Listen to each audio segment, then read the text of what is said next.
ये हमें सोचना पड़ेगा कि हमारी जगह के लिए हमें इतना संघर्ष क्यों करना पड़ता है। हम बहुजन हैं, हमारी संख्या ज़्यादा है, संघर्ष उनको करना चाहिए, हमें संघर्ष की ज़रूरत नहीं है। और हम हैं शूद्र, हम गर्व से ये बात कहेंगे क्योंकि हमारी संख्या ज़्यादा है। ये डरपोक लोग हैं, ये डरते हैं, ये जातिगत जनगणना भी नहीं करवाएंगे। जातिगत जनगणना में इन्होंने ओबीसी को शामिल भी नहीं किया है। जो फर्स्ट फेज की जनगणना आई है उसके अंदर ओबीसी का सवाल ही गायब कर दिया। हमारे शीर्ष नेतृत्व राहुल गांधी जी, जो हाल ही में, मैं यहाँ पर फिर से कहूँगी कि कांग्रेस पार्टी ने कभी सामाजिक न्याय की बात नहीं करी, लेकिन हमारे न्याय योद्धा राहुल गांधी जी लगातार सामाजिक न्याय का झंडा लेकर चल रहे हैं। और कहीं ना कहीं मैं समझती हूँ, क्योंकि मैंने बहुत करीब से देखा है।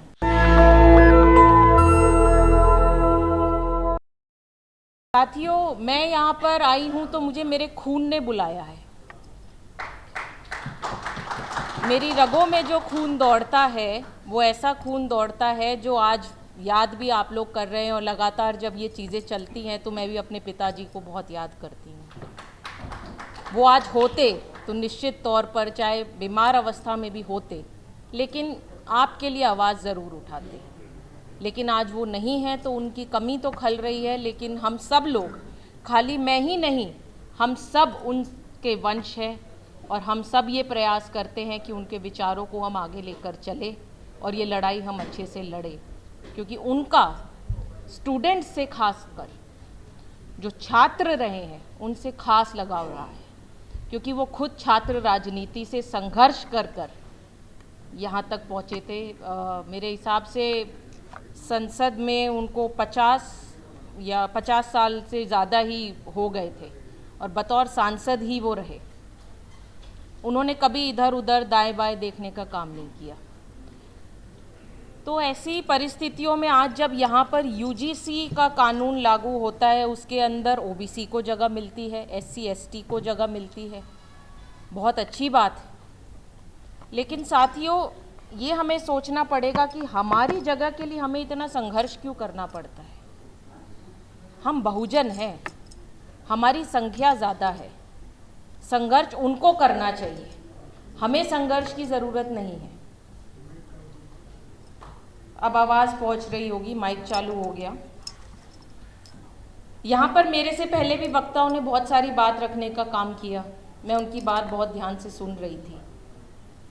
मैं बहुत लंबी बात नहीं रखूंगी, लेकिन मैं आप लोगों को ये ज़रूर याद दिलाना चाहूँगी कि जो हज़ारों साल की गुलामी, 3000 साल का जो आरक्षण कुछ मुट्ठी भर लोगों ने खाया, उनको तकलीफ़ है हमारे 75 ईयर्स ऑफ इंडिपेंडेंस के। और जो उसमें से कुछ लगभग 20 या 30 साल जब मंडल कमीशन लागू हुआ उस आरक्षण से ओबीसी के लिए, और जो 75 ईयर्स की हमारी जो संघर्ष, जो हमें बाबा साहब अम्बेडकर ने देन दी संविधान की, अगर उससे दिक्कत हो रही है तो हम सोचने पे मजबूर हो जाए। क्योंकि अब हमारे बीच में कबीर नहीं आएंगे, हमारे बीच में गुरु नानक नहीं आएंगे, हमारे बीच में ज्योतिबा फुले, बाबा साहब अम्बेडकर नहीं आएंगे, और कोई दूसरा शरद यादव भी पैदा नहीं होगा। ये हम लोगों को ही अपने अंदर ये उम्मीद और ये एक लड़ाई और संघर्ष करने की जो होती है तड़प, वो पैदा करनी पड़ेगी। तभी हम लोग एक राह पकड़ सकते हैं और अपने लोगों के लिए खड़े हो सकते हैं। आज क्यों हमें भीख मांगनी पड़ रही है कि हमें थोड़ा सा इंक्लूड इधर कर लीजिए, थोड़ा सा हमें इंक्लूड कर लीजिए। अरे हम बहुजन हैं, हमारा हक पहले पड़ता है और हम अपने हक की लड़ाई लड़ रहे हैं। ये तो शुक्र मनाइए, हमने बदले को नहीं चुना, हमने बराबरी को चुना है। हम बराबरी मांग रहे हैं, हम बदला नहीं ले रहे हैं। जो 3000 साल की गुलामी सही है और सैकड़ों साल की, हम तुलसीदास को नहीं मानते, हम कबीर को मानते हैं। हम नहीं मानते कि शूद्र पशु नारी सब ताड़ना के हैं अधिकारी। क्यों है ऐसी बातें, कौन सोचता है? हमें गर्व है कि हम शूद्र हैं और हम हैं शूद्र, हम गर्व से ये बात कहेंगे क्योंकि हमारी संख्या ज़्यादा है। ये डरपोक लोग हैं, ये डरते हैं, ये जातिगत जनगणना भी नहीं करवाएंगे। जातिगत जनगणना में इन्होंने ओबीसी को शामिल भी नहीं किया है।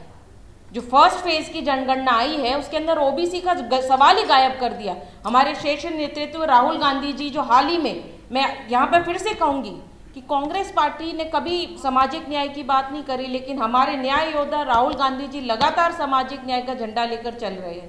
और कहीं ना कहीं मैं समझती हूँ, क्योंकि मैंने बहुत करीब से देखा है, उन्होंने ओपन प्लेटफॉर्म पे भी कहा है कि मेरे पिताजी को अपना राजनीतिक गुरु मानते थे।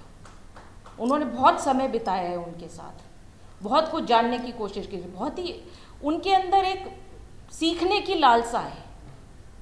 और यही कारण है कि आज मैं, राजेंद्र पाल गौतम जी, अनिल जैहिंद जी, अजय कुमार लल्लू जी जैसे लोग इस पार्टी में हैं, बंधे हुए हैं पर है और अपना संघर्ष कर रहे हैं और लड़ते रहेंगे, क्योंकि हमारे नेता हमारे साथ है और इसमें मुझे कोई शर्म नहीं आती कहने में।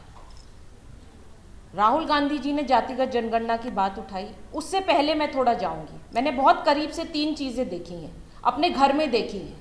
हो सकता है वो संघर्ष मैंने ना देखा हो, लेकिन जब हमारे घर में रात को खाना खाने के समय हम बैठते थे तो वो संघर्ष के किस्से और हमारे आसपास जो हमारे घर के खुले द्वार में लोग आते थे परेशान होकर, भेदभाव झेलकर, उनको हमने बहुत करीब से देखा है। जो व्यक्तिगत रूप से लगातार मेरे पिताजी के पास आते थे वो ये बात समझते होंगे, उनके द्वार हमेशा खुले रहते थे। तो हमारे घर में ये सब चर्चा होती थी, आपकी चर्चा होती थी, हमारी चर्चा होती थी।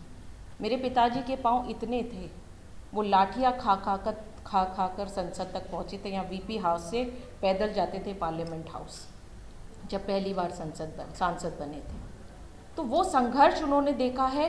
तो और ऐसा उन्होंने, अगर हमें ऐसा महसूस नहीं होने दिया, ऐसी प्रिविलेज उन्होंने हमें दी, लेकिन उन्होंने हमेशा ये कहा और ये सिखाया कि जिसके साथ बीत रही है उसके साथ हमेशा खड़े रहो, वो अपने हैं। इसीलिए मैंने बोला आज मेरे खून ने मुझे यहाँ लाकर खड़ा किया है। यहाँ पर तमाम लोग अपने आंकड़े रखने का काम कर रहे थे। मैं ये जानती हूँ कि भेदभाव होता है और यूजीसी क्यों ज़रूरी है, क्योंकि हर कदम पर भेदभाव है। आप एडमिशन के लिए जब एंट्रेंस टेस्ट देते हैं उसमें आपको फेल कर दिया जाता है, आपको क्लियर नहीं किया जाता है। अगर भूले भटके अगर थोड़ा बहुत सीट भरने के लिए पिछड़े और दलित समाज के लोग पहुंच भी जाते हैं एम्स में, नीट में, तो उन लोगों को हटा दिया जाता है।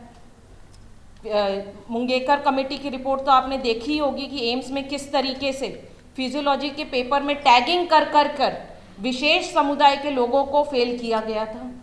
उस कमेटी ने साफ बताया है इस बात को। क्यों एम्स में 4थे या 5वें माले पर SC ST OBC के बच्चों को कमरा दिया जाता है हॉस्टल में? क्यों हम लोगों को प्रिविलेज नहीं है कि हम घुसते ही अपने कमरे में जाएं और अपने आराम से रहें? 3-4 माले क्यों हम चढ़े? तो साथियों, ये सोची समझी साजिश होती है।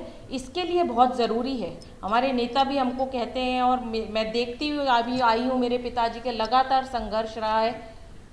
अनिल जैहिंद जी यहाँ पर मौजूद है, उन्होंने साझी विरासत बचाओ, यहाँ पर रत्नाकर जी भी बैठे थे, इन सब लोगों ने मिलकर एक साझी विरासत बचाने की जो मुहिम चलाई थी देश भर में। अब वो समय आ गया है कि अब आप युवा शक्ति भी उसको, और मयंक कितना अच्छा काम कर रहे हैं, उसको आगे लेकर चलने का काम कीजिए, क्योंकि ये आपकी विरासत है और ये अब बचाने का समय आ गया है। इसके बाद आपको मौका नहीं मिलेगा। आज आप लोगों के साथ भेदभाव वो सुनने वाला कोई नहीं है, सुप्रीम कोर्ट में नहीं है, आपकी फैकल्टी नहीं है। JNU की वाइस चांसलर कहती है कि दलित और ब्लैक विक्टिम कार्ड खेलते हैं। अरे हमसे अच्छे तो वो गोरे हैं अमेरिका में, उन्होंने इतना बड़ा दिल रखा कि बराक ओबामा को वहाँ का राष्ट्रपति बना दिया। हम क्या हैं? हम आज भी उसी जाति व्यवस्था में पड़े हुए हैं और ये जाति व्यवस्था नहीं जाने वाली है साथियों। आपका खून बदल सकता है, आपका लिंग बदल सकता है, आप अपना शहर, देश, नेशनैलिटी सब कुछ बदल सकते हो, पर आप अपनी जाति नहीं बदल सकते हो। ये सच्चाई है। पर जिस दिन एक मुट्ठी भर लोग जाति खत्म करने की बात ठान लेंगे, जातिगत जनगणना करवाने की बात पे अडिग हो जाएंगे, उनकी भी गिनती करो, हमारी भी गिनती करो। वो कास्ट सिस्टम मानना बंद कर दे, हम भी कास्ट सिस्टम मानना बंद कर देंगे। हम तो मान ही नहीं रहे हैं कास्ट सिस्टम, हम तो एक तरफ पड़े हुए हैं। तो इसीलिए साथियों, यहाँ पर आप लोगों ने मुझे बुलाया, मैं ज़्यादा समय नहीं लूँगी। आज मेरे दादा ससुर राव महावीर सिंह जो हरियाणा में कैबिनेट मिनिस्टर रहते थे, उनकी पुण्यतिथि भी थी, तो मैं अपना कार्यक्रम छोड़कर यहाँ पर, मुझे मयंक ने बुलाया और मेरे दिल के करीब था ये विषय, तो मैं यहाँ पर आई। आप सब लोगों ने मुझे सुनने का काम किया, बुलाने का काम किया, उसके लिए बहुत बहुत धन्यवाद। नेशनल दस्तक की आपसे गुजारिश है कि अगर इसको बचाना चाहते हैं तो नेशनल दस्तक को सब्सक्राइब करने के लिए रेड कलर के सब्सक्राइब बटन को दबाएं, फिर बेल आइकन की घंटी दबाएं। नेशनल दस्तक को बचाने के लिए बहुत ज़रूरी है कि हर खबर को शेयर करें, लाइक करें, कमेंट जरूर करें।